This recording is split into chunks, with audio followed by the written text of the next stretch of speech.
inicial, tá? É uma inicial que não é tão recorrente de cair no exame da ordem, e justamente por isso que eu acho que é interessante a gente, né, ter a noção de como fazer esse tipo de peça, porque justamente por ela ter já um intervalo grande, né, entre o momento que foi cobrado e, enfim, os dias atuais, as peças que foram cobradas, eu acho que existe uma possibilidade. Eu só queria saber quem vai fazer o AB aqui. O Zenilton eu sei que falou que vai fazer, né, Zenilton? E quem mais?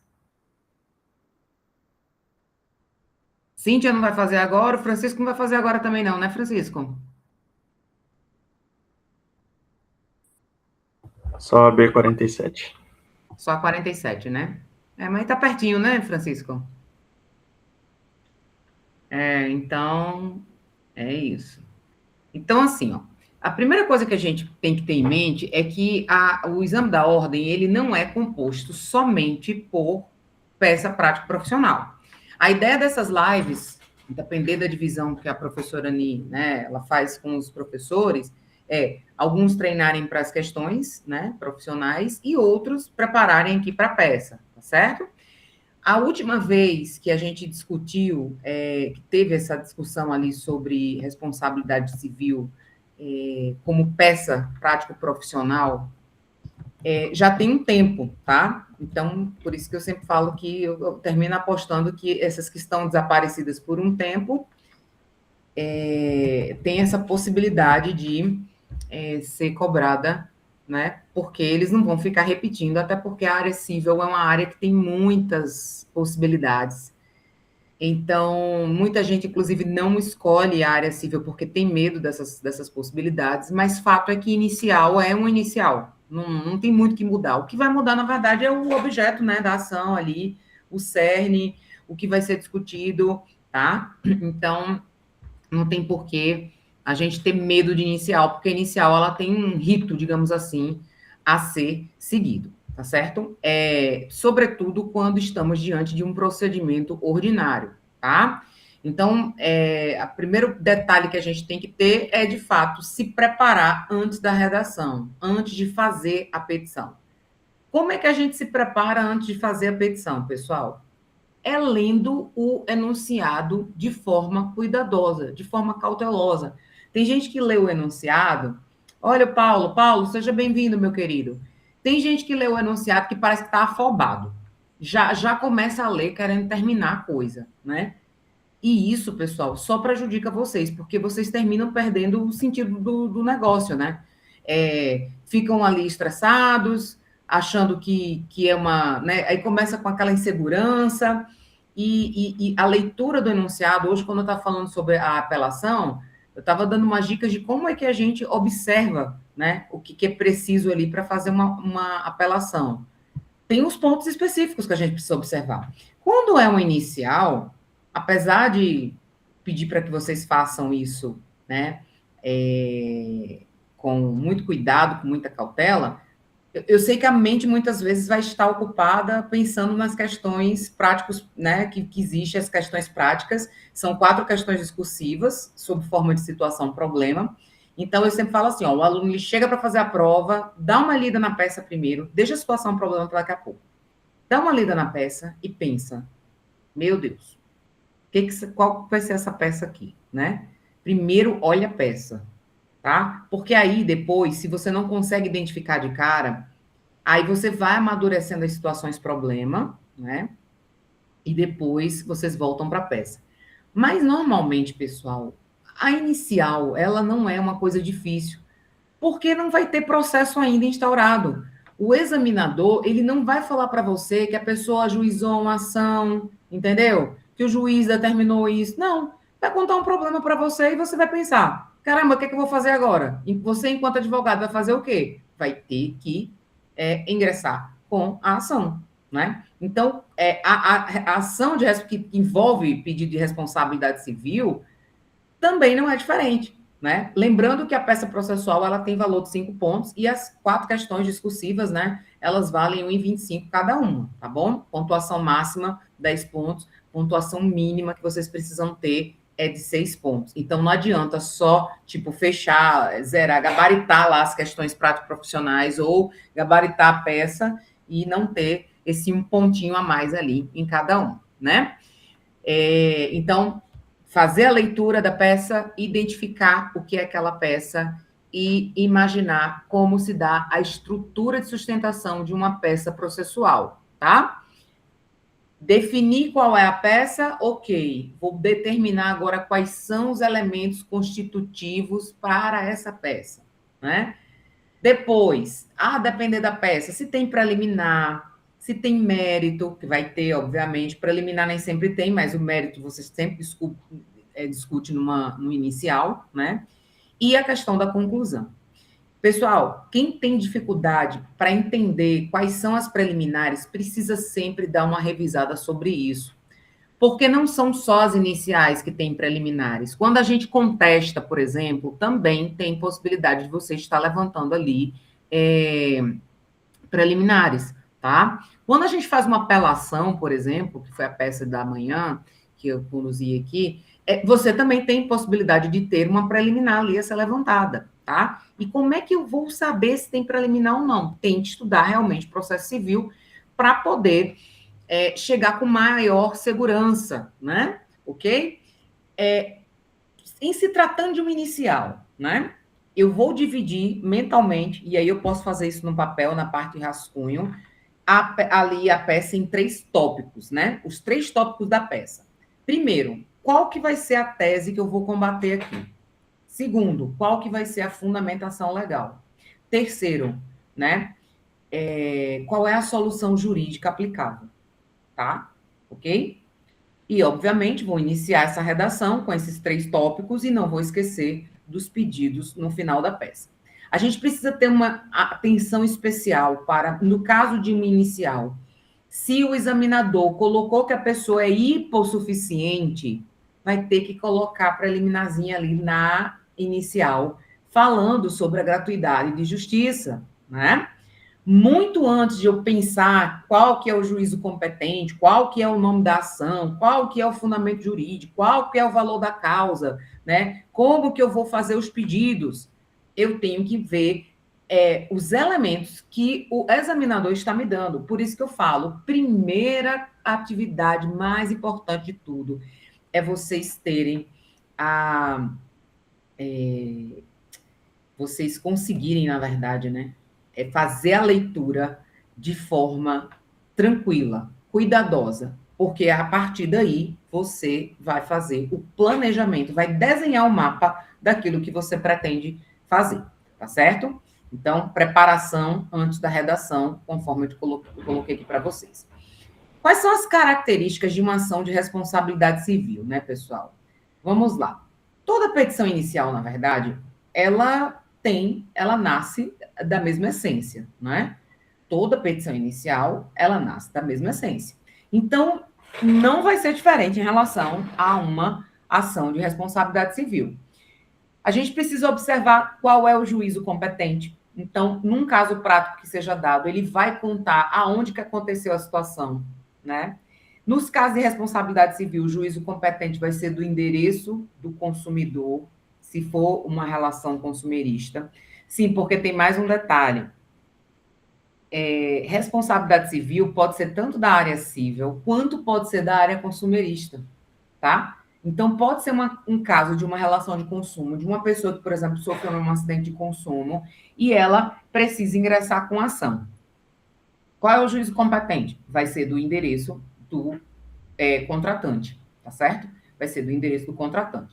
Então, certamente, a peça ela vai dizer que a pessoa reside em tal lugar, e aí você vai dirigir ao juízo daquela localidade.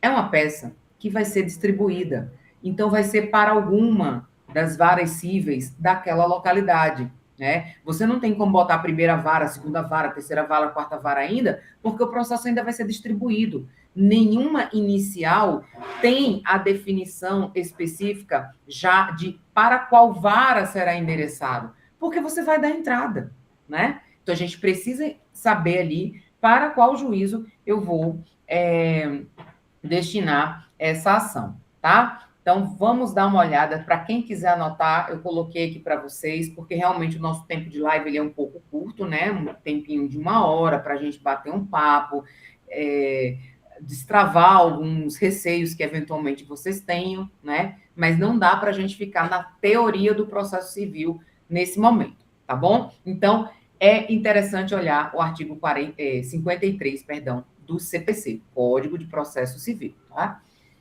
Segundo ponto que eu preciso fazer bem feito, qualificação do autor.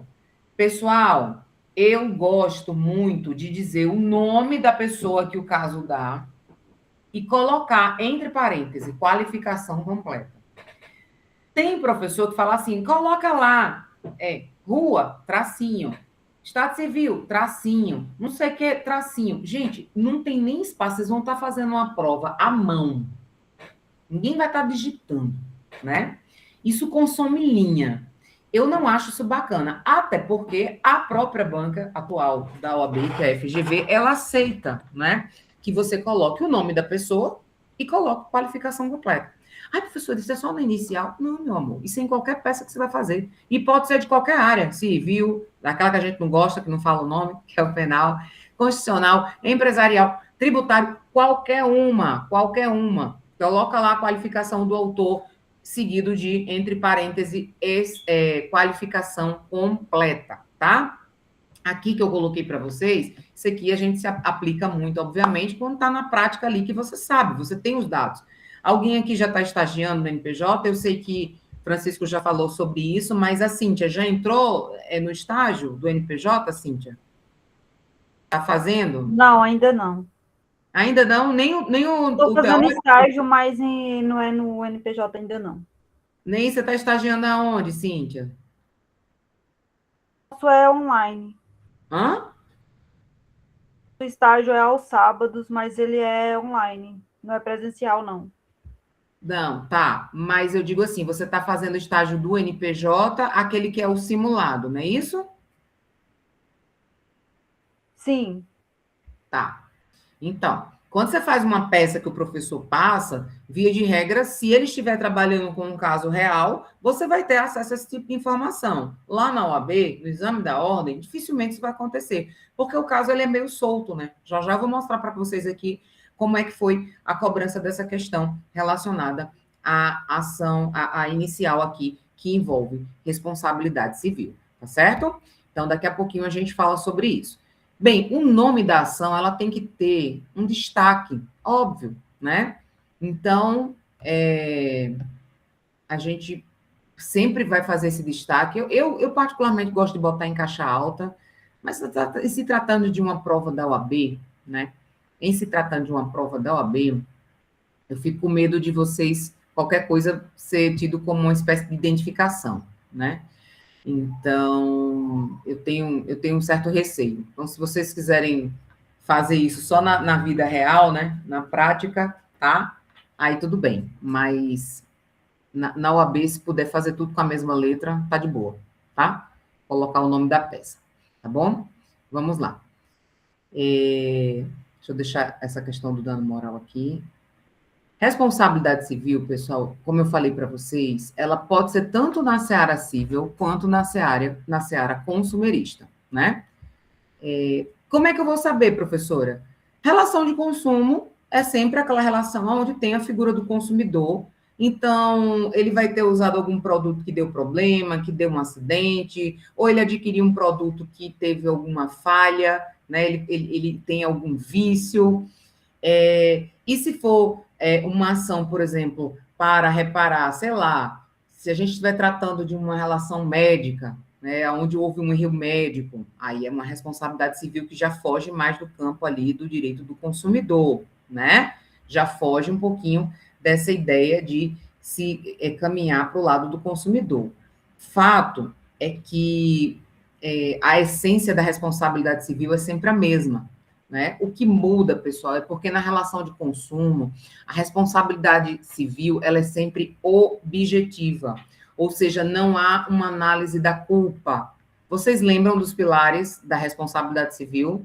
Quem é que lembra aqui do direito civil? O que a gente precisa apreciar para entender que haverá ou não uma responsabilização civil nos casos? Quem é que lembra?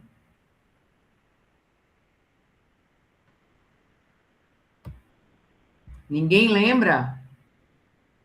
Acredito não.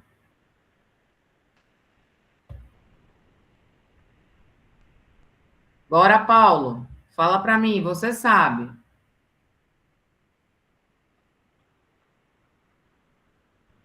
Meu Deus, vocês estão aí comigo ou todo mundo foi embora? Cíntia, você sabe, Cíntia, quais são os pilares da responsabilidade civil? O Paulo, ele entrou e não tá. Ira, fica de olho no Paulo. O Paulo tá só ouvindo para ganhar hora complementar, viu? Que eu tô falando com ele, não tá respondendo. É assim que a gente pega. Cíntia, você não lembra, não? Ou não estudou ainda? Francisco. Eu tive aula hoje, mas não lembro assim direitinho se é conduta, dano, nexo causal, não sei se é sobre isso.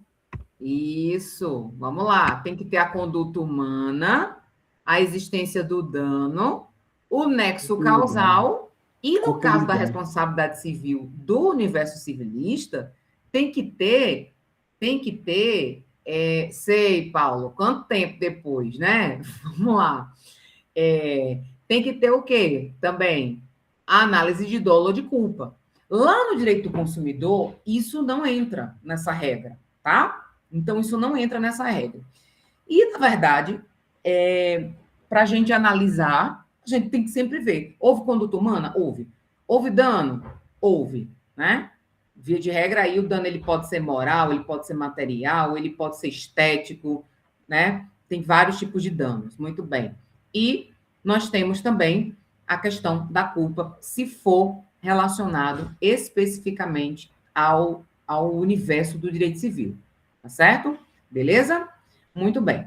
Então, assim, se tem a possibilidade, se você está vendo um caso e aquele caso ele nos remete à possibilidade de se indenizar, certamente a gente vai ter que fazer análise ali desses pilares, que eu digo que é um triângulo, se fosse da direito do consumidor, e é um retângulo ou um quadrado, se fosse relacionado ao direito civil, né? Sempre precisa ser observado, tá? Ok? Bem, vamos aprofundar um pouquinho aqui sobre a questão da estrutura de uma petição inicial. Se discute responsabilidade civil, ok, mas a questão da estrutura de uma petição inicial, ela basicamente segue o mesmo ritmo de qualquer outra, né? De qualquer outra. Nós temos aqui também a possibilidade de estarmos diante de uma situação que exija ali o reconhecimento de alguma tutela. De uma tutela de urgência, de uma tutela cautelar, de uma tutela antecipada, né? E aí, pessoal, quando a gente está diante de tutela, a gente precisa, né, rememorar isso lá do processo civil, né?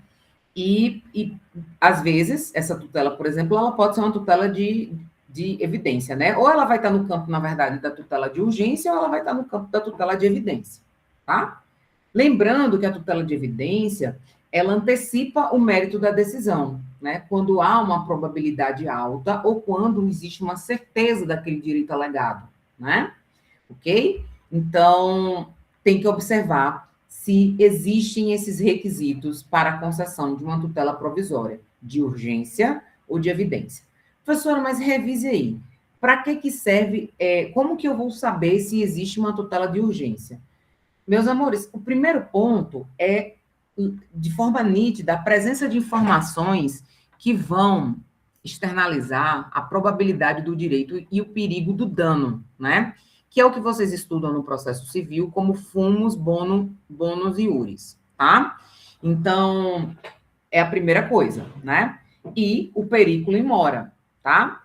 Se for uma tutela provisória antecipada, aí precisa demonstrar a reversibilidade dos efeitos da decisão, tá certo? Ali, tudo em torno do artigo 300 do CPC. Então, para vocês revisarem depois, baterem ali, né, a cabecinha, estudarem, dar uma olhada lá no CPC, dar uma olhadinha no artigo 300, que fala sobre essa questão das tutelas. A gente já sabe que tem, né, as tutelas provisórias podem ser de urgência ou de evidência, né, mostrando ali o risco do dano e a probabilidade do direito. Então, fumus boni iure, né, massa do bom direito e o perigo do dano, ou a tutela de evidência, tá? A tutela de evidência, ela está no 311.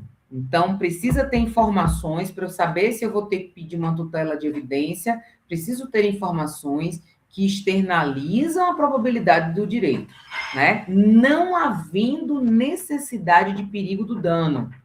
Então, veja só, às vezes vai ser só a presença ali de fato, tá? Da externalização da probabilidade do direito.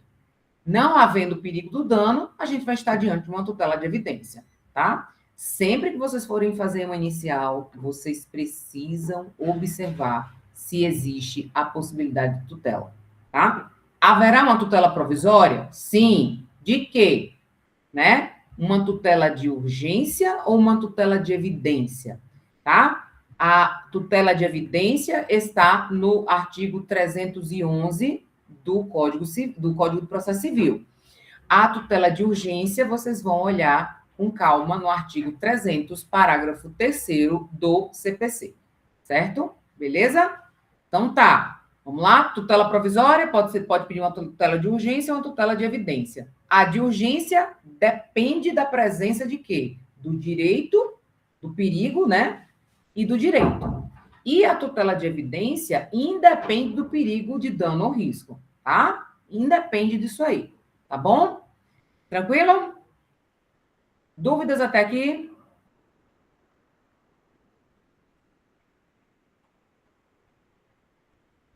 Não? Então tá. Normalmente, pessoal, como é que é o enunciado da OAB? Ele vai contar uma história. Normalmente, ele vai falar o nome, tá? Da pessoa, que vai ser o seu cliente, que vai ser com quem você vai ingressar a ação, né? Ele vai dizer onde a pessoa reside e vai falar, tá? Sei lá, vai explicar lá qual que seria a situação. Eu vou ler aqui uma que teve um exame da ordem que já teve mais um tempo, mas ele fala mais ou menos sobre a questão da possibilidade de indenização, certo? Então, vamos lá. João, residente... Deixa eu ver se eu boto aqui para vocês verem. Vou colocar aqui o enunciado da peça, para vocês darem uma olhadinha. Só aumentar aqui, eu vou pausar esse e vou colocar esse outro. Só um minutinho.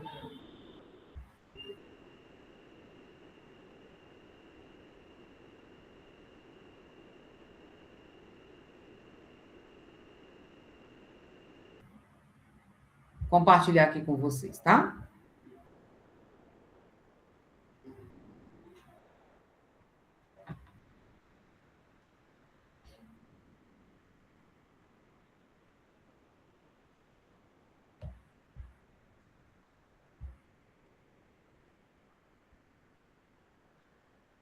O negócio quando eu troco a tela aqui é uma lerdeza para trocar Jesus. Deixa eu ver se foi agora.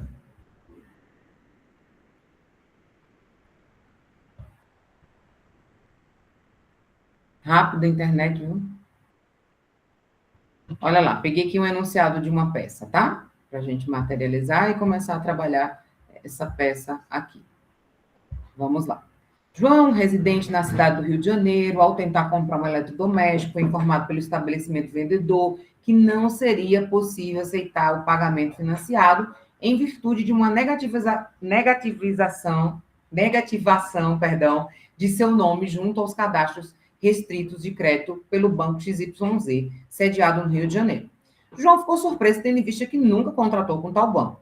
Diante do ocorrido, João buscou informações e verificou que a dívida, origem da negativação, era referente a um contrato de empréstimo de R$10 mil que ele nunca celebrou, sendo, portanto, fruto de alguma fraude com seu nome. João dirigiu-se ao banco pedindo a imediata exclusão do seu nome do cadastro restritivo de crédito, o que foi negado pelo banco.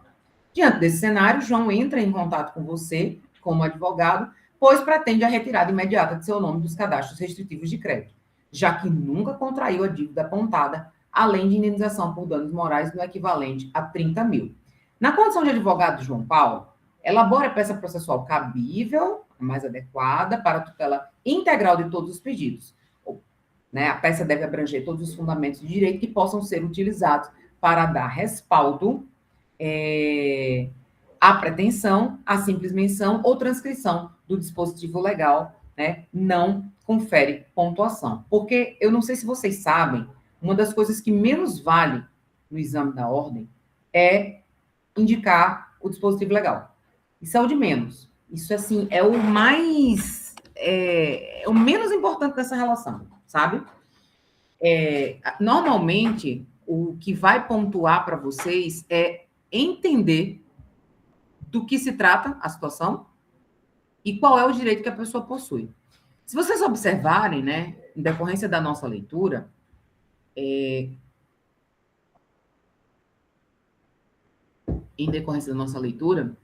a gente pode ver que em nenhum momento ali houve um processo, houve uma ação.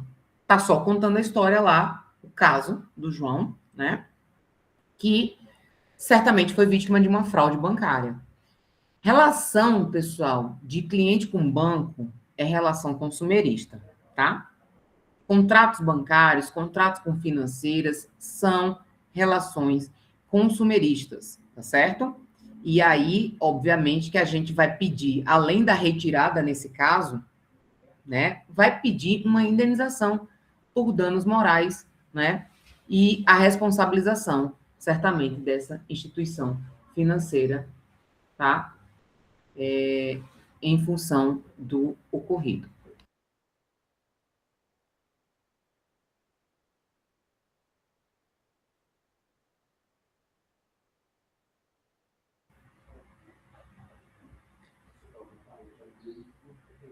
Então, a gente começa a construir a peça, como eu falei para vocês, sempre pensando no juízo competente. Quem que é o juízo dessa situação?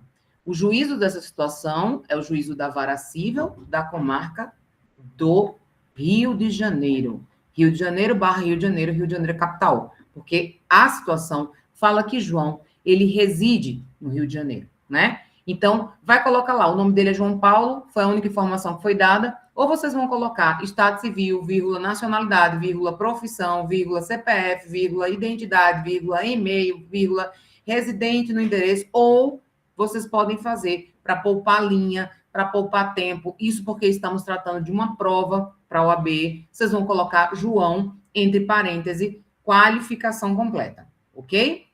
Por meio do seu advogado, né? Conforme procuração em anexo, OAB, número, XX, ou então tracinho, aí qualificação completa também do advogado, tá?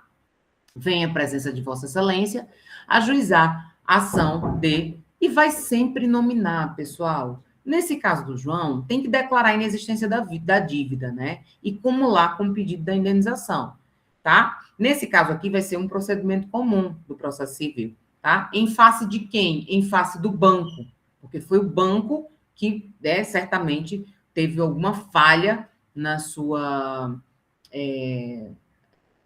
sistemática e terminou negativando o nome, né? Aceitando aí contratos e certamente essa pessoa deve ter sido vítima de quê? De uma fraude, né? Muito bem. Então, vai nominar a ação, tá? E vai sempre colocar em face de e qualificar o réu. Não percam tempo qualificando o réu. Coloca lá o nome do réu, que nesse caso é o banco XYZ. Aliás, toda situação que envolver banco, para a FGV, o nome do banco vai ser XYZ. Todos os casos que envolvem banco, eles sempre colocam banco XYZ, tá? Vai colocar ali, entre parênteses, a qualificação, tá? Do banco, ok? E vai começar, pessoal, dos fatos. Fulano, ao tentar comprar, no caso aqui foi um eletrodoméstico, né? O autor, ou eu gosto de colocar sempre o nome, o autor, tá? Para não ficar mencionando o nome da parte ali. O autor, ao tentar comprar um eletrodoméstico, foi informado pelo estabelecimento que não seria possível aceitar o pagamento financiado porque ele estava com o nome negativado. E vocês vão contar a historinha, né? Junto ao banco lá, o cadastro, né, restritivo de crédito, tá? pelo banco XYZ, que é o banco aqui da situação, sediado no Rio de Janeiro. O autor ficou surpreso, né, tendo em vista que ele nunca contratou com aquele banco, certo? Depois ele foi buscar informações, verificou que aquela dívida era referente a um contrato de empréstimo que ele nunca celebrou, né? Aí ele procurou o banco, pedindo a imediata exclusão, e o banco negou, né? Os fatos são bem simples. Em face do exposto, o autor tentou buscar a alternativa aqui do judiciário para a resolução do seu problema. Pessoal, vocês percebem que nesse caso específico, eu tinha falado para vocês que nós temos tutela provisória de urgência e de evidência, né? Vocês acham que nesse caso o nome da pessoa está negativado, a pessoa não está conseguindo comprar, né? Seria uma tutela de urgência ou de evidência? Assim, considerando o que foi falado para vocês mais cedo. Zenilton, a tutela é de urgência ou de evidência? Cíntia?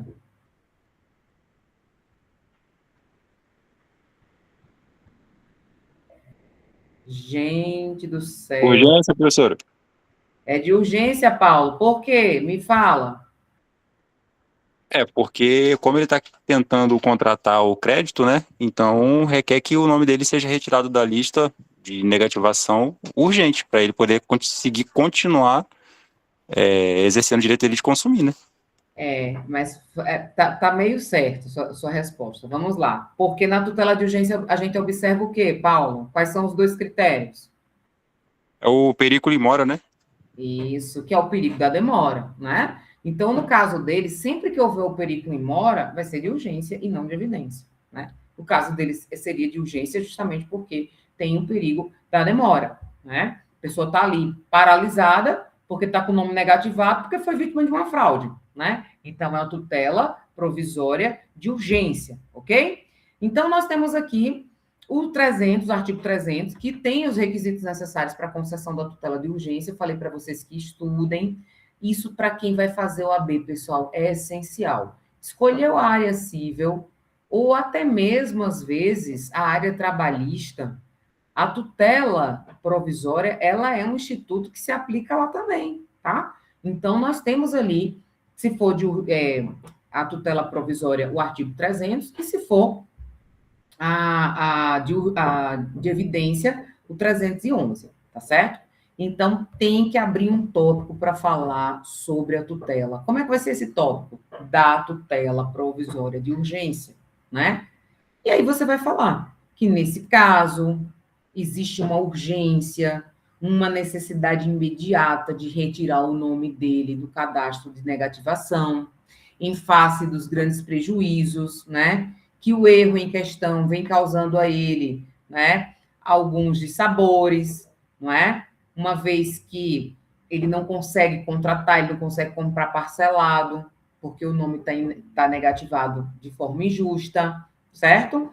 Enfim, então vocês vão desenvolver, né, o tópico lá da tutela provisória de urgência, tá? Mas deixando claro que teve um direito ali alcançado e também há um perigo se houver demora, né? Que é a questão do perigo in mora, tá? Beleza? Então, coloca lá e vai finalizar esse parágrafozinho falando que, em face disso, existe uma necessidade imediata. Gente, toda vez que vocês abrirem tópico, em qualquer área, tá? Para falar sobre tutela, eu acho que um grande fechamento, um fechamento assim incrível, é colocar que existe uma necessidade imediata de retirar o nome do autor, no caso aqui, do cadastro de restrição. Tutela exige, se for a de urgência, algo imediato, né? Tanto que tem o perigo da demora. Então, se for uma tutela de urgência, você vai sempre dizer ali, ó, existe um prejuízo muito grande se isso aqui não for concedido, né? Existe uma necessidade imediata, né, de decisão dessa tutela de urgência para retirada do nome da pessoa da negativação, tá certo? Aí, meus amores, vocês passam para os fundamentos jurídicos. Vejam, o que eu falei para vocês? Qual é a área que a gente está discutindo aqui? Relação bancária, não tem nem o que piscar, é relação consumerista. O banco é o fornecedor, o consumidor, nesse caso aqui, vai ser o cliente, tá? Beleza? Vai ser sempre assim. Então, como a gente tem uma relação aqui com o CDC, eu quero que vocês saibam que os artigos, né, 17 e 29, tá? São artigos, assim, que podem ser utilizados aqui em relação ao caso, né? São artigos que tratam da questão do CDC, tá? Por quê? Porque a parte que é o autor sofreu claramente ali uma negativação injusta, né? Prejuízos passaram a existir, ocasionados pela indevida negativação do nome dele junto aos cadastros restritivos de crédito, certo? Ele não realizou a contratação, isso é o que o caso explica, não é? Então, a gente tem que intensificar isso. Ele jamais realizou a contratação do financiamento, né? E, mesmo assim, teve o seu nome negativado. Parece repetitivo? Parece, tá, pessoal? Mas precisa ser intensificado, tá? E aí, como a gente vê que nitidamente aqui existiu fraude, a gente precisa também falar que isso é um ato ilícito. E aí a gente vai remeter ao artigo 186 lá do CDC. É um ato ilícito, tá, pessoal? Então, aqui pode ser invocado também, se quiser mencionar, nesses casos, o artigo 186 do Código Civil, tá bom? Fraude enseja em obrigação de responsabilização dos prejuízos, tá? Isso está no CDC, certo? Temos o artigo 14, que fala muito bem sobre essa questão da necessidade de se responsabilizar por esses prejuízos, né? O CDC, ele trabalha com a responsabilização tanto pelo vício quanto pelo fato, e todo caso relacionado à fraude é hoje interpretado pelo STJ como um acidente de consumo, tá? Não é uma responsabilidade pelo vício, é uma responsabilização pelo fato. A diferença é que o fato, ele afeta a saúde e a segurança do consumidor. E é claro que se você foi vítima de fraude de um banco, isso afeta diretamente a segurança, né? E a vida ali do consumidor, tá? Então, pode dar uma invocada nisso aí também, porque é muito importante. O banco, precisa ser responsabilizado objetivamente, porque estamos diante de uma relação de consumo, né? Ou seja, independente de qualquer avaliação de culpa, porque quando a gente começou aqui a nossa live, eu expliquei para vocês que nós temos um triângulo relacionado às relações de consumo consumerista, ou às responsabilizações civis consumeristas, né? Que é conduta humana, nexo causal, né? E o dano. Tem que ter uma ligação entre os três, certo? Tem que ter uma ligação entre os três. Então, aqui a gente não analisa a culpa. Se fosse lá no campo do direito civil, teríamos um quarto elemento, que seria a culpa ou o dolo, tá? Bem, aqui, gente, a pessoa quer comprar o quê? O pobre coitado quer comprar um eletrodoméstico. Ele quer comprar um eletrodoméstico de forma parcelada, né? E ele não conseguiu fazer o velho crediário. Por quê? Porque está com o nome negativado, certo? Então, a gente vai presumir ali, obviamente, a existência do dano. O dano, ele é materializado por isso, certo? Então, aqui, a situação ela é completamente desfavorável para o autor na qualidade de consumidor.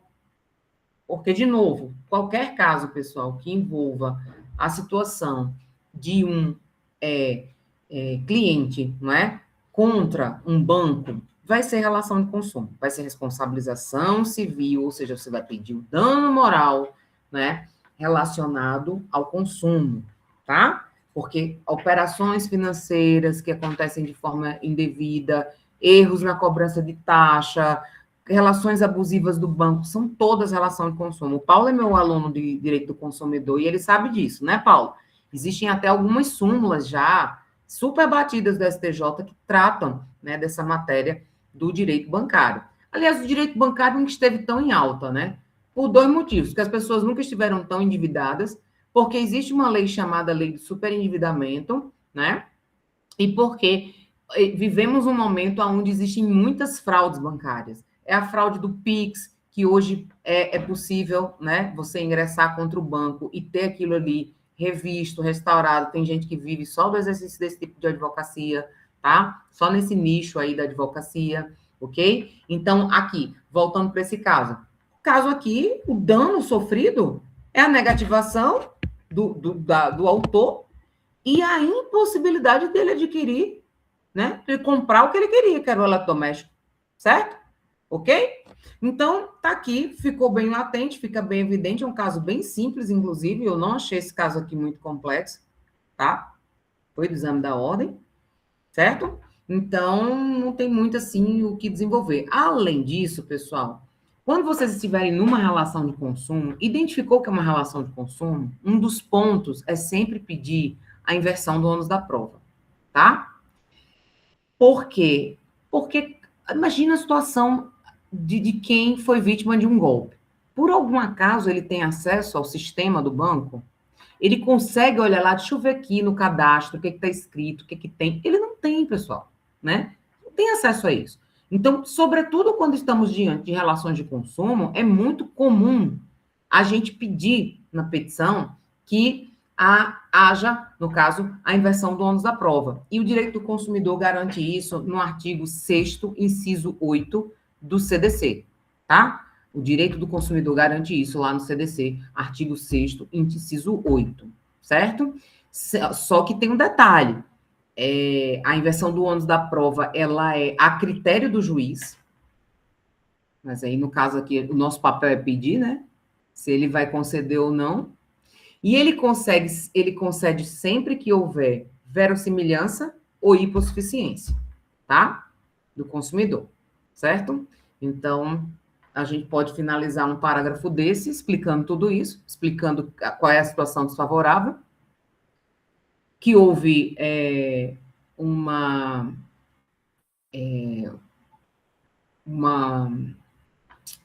conduta inadequada da instituição financeira, certo? E que, na qualidade de consumidor, diante de uma instituição financeira, ele não tem acesso a essas provas, então é necessária a inversão desse ônus, tá? E há necessidade do reconhecimento, aí, pessoal, tem que bater nisso. Reconhecimento de quê? Da inexistência de débito, né? Com a retirada do nome dele do cadastro de restrição ao crédito, tá? Bem como a devida responsabilização do banco, tá? De todos os prejuízos sofridos pelo autor. Aí a gente pode abrir o tópico dos danos, né? Por quê? Porque se você está responsabilizando civilmente ali, você tem que explicar qual é o tipo de dano que está sofrendo. Vocês lembram de novo do tripé? Tem que ter o dano, tem que ter a conduta humana e tem que ter o nexo causal, né? Tem que ter o nexo causal. O dano vai ser o quê? Nesse caso aqui vai ser moral. Se a gente estivesse tratando de outro caso, suponhamos, que envolvesse, por exemplo, alguém que fez uma cirurgia e que, sei lá, o médico esqueceu alguma gase dentro do paciente e aquilo gerou infecção, ou a pessoa fez uma cirurgia e enfim, teve algum problema em relação à cicatriz e vai pedir a responsabilização, vai pedir a reelaboração ali, a refeitura ali daquela cicatriz, né? Ou a pessoa ficou com sequelas. Então, sim, existe o quê? Conduta humana, existe dano, existe nexo, né?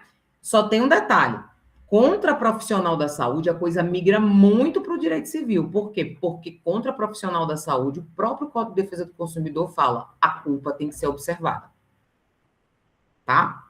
Então, por quê? Porque ele é profissional liberal. E o CDC fala que todo tipo de contratação com profissional liberal, a culpa vai ser apreciada, ou seja, a responsabilidade, ela é subjetiva, não é objetiva, tá?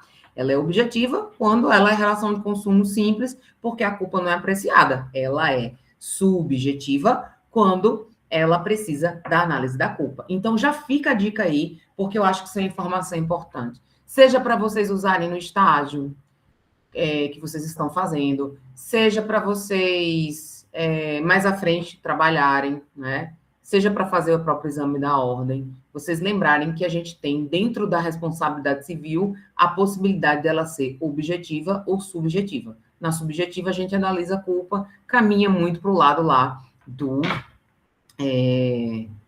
direito civil. A objetiva, ela caminha mais pela via do CDC. Professora, quer dizer que além de tudo aquilo que eu tenho que ver em direito civil, Da parte geral ou direito sucessório? É possível, atenção, é possível que cobrem também direito do consumidor? Você é a favor disso, professora? Nunca.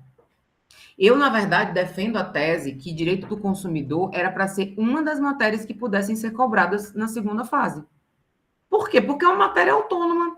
O direito do consumidor ele se desvinculou do direito civil há muito tempo, desde o momento da criação do CDC. Na verdade, essa desvinculação nasceu realmente em 1988, com o advento da Constituição Federal.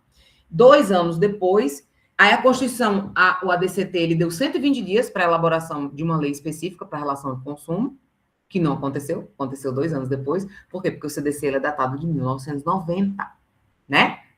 Então, é uma disciplina autônoma. Vocês estudam ela completamente apartada do Código Civil, né? Mas eu não posso ser piegas, eu não posso ser mentirosa, né? E não trazer para vocês a informação de que o CDC também pode estar sendo cobrado aqui, sobretudo se a gente estiver tratando de uma ação que envolva pedido de responsabilidade civil.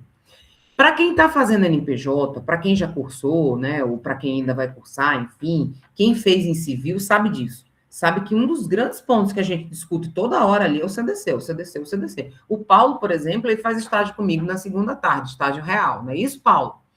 E, assim, tem alguns divórcios, tem algumas coisas relacionadas a alimentos, mas, assim, eu tenho para mim que nesse semestre, inclusive, a nossa incidência está muito maior em relação de consumo do que no próprio direito de família, que é um clássico, inclusive, de tudo que é defensoria dativa, né?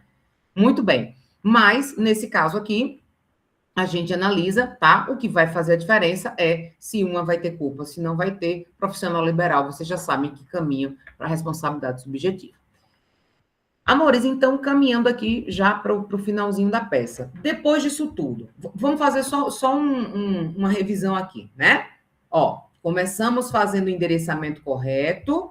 Nesse caso, vai ser o juízo da vara cível, de uma das varas cíveis, ou vocês vão botar ao juízo da vara, tracinho, né? Antes da vara, você não sabe qual que vai cair, cível da comarca do Rio de Janeiro. Nesse caso aqui, Rio de Janeiro, né? Porque foi capital, tá?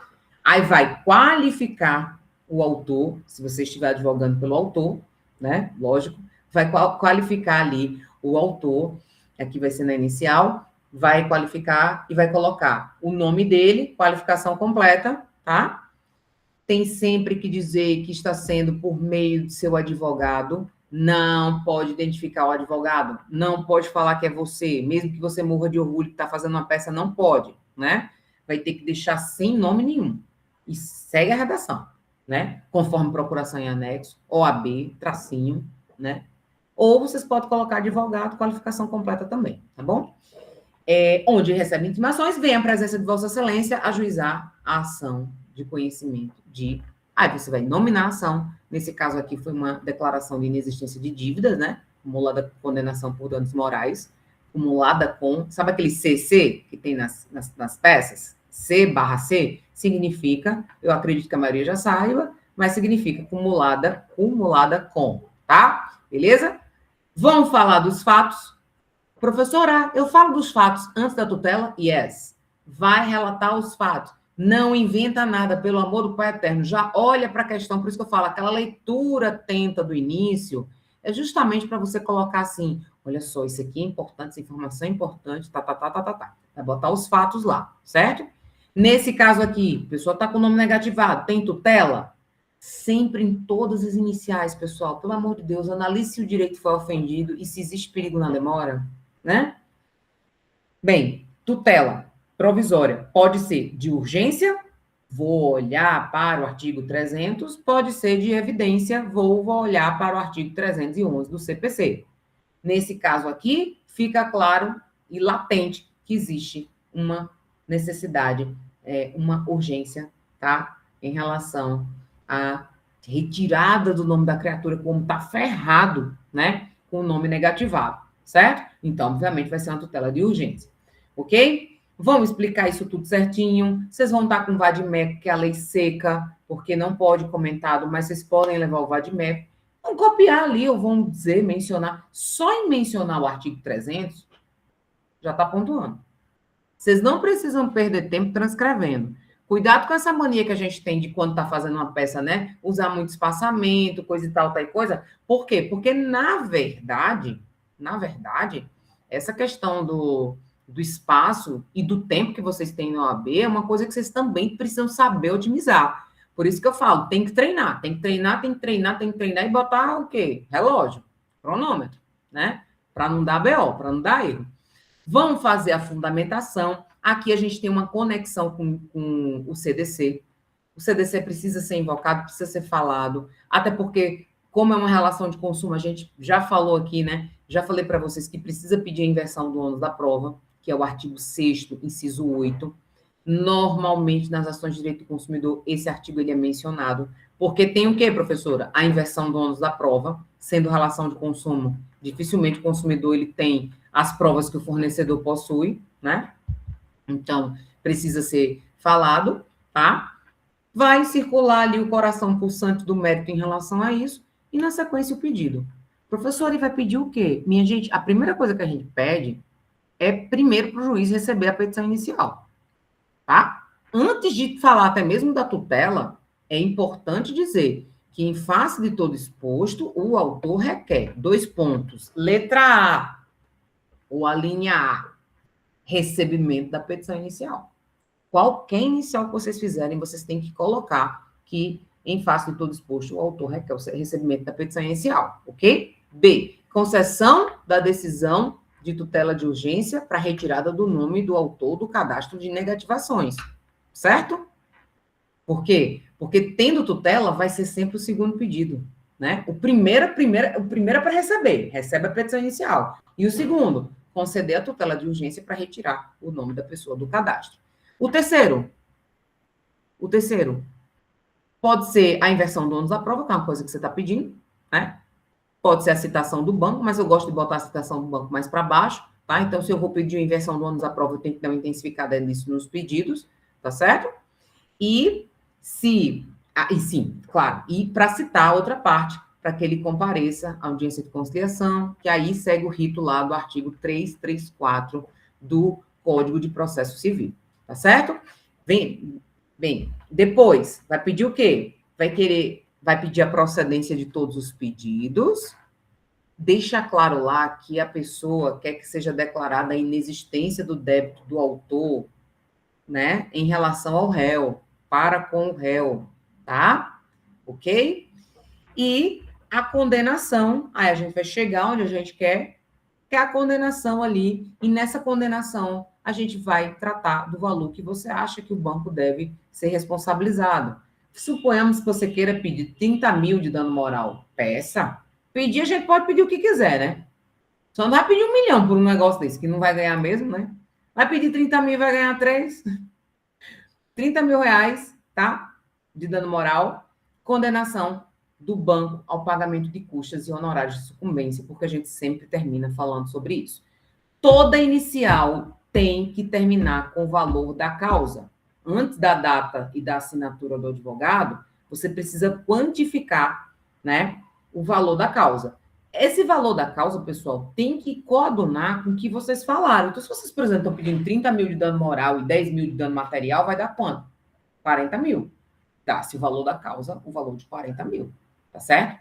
Você não vai colocar algo que não coaduna ali com o que está sendo pedido em termos de responsabilização. Esse é outro cuidado que tem que ser feito nas ações, aonde a gente envolve a responsabilidade civil. Tá certo? Beleza? E aí, depois do valor da causa, vem o local, né? No caso, não acho interessante que vocês coloquem Rio de Janeiro, não acho mesmo.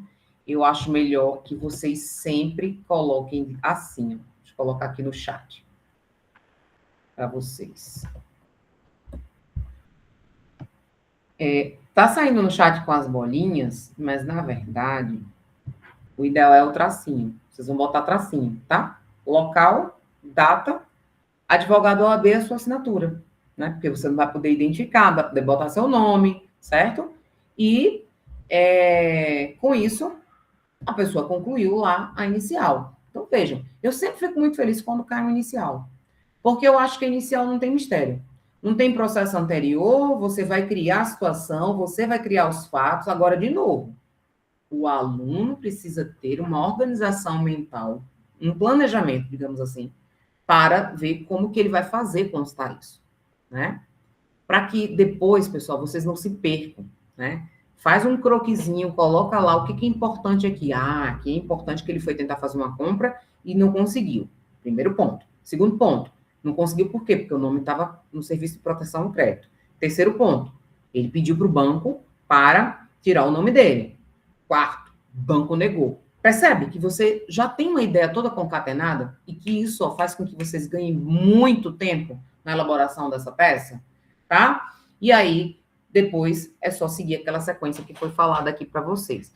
Meus amores, vocês estão com alguma dúvida? Querem falar algo?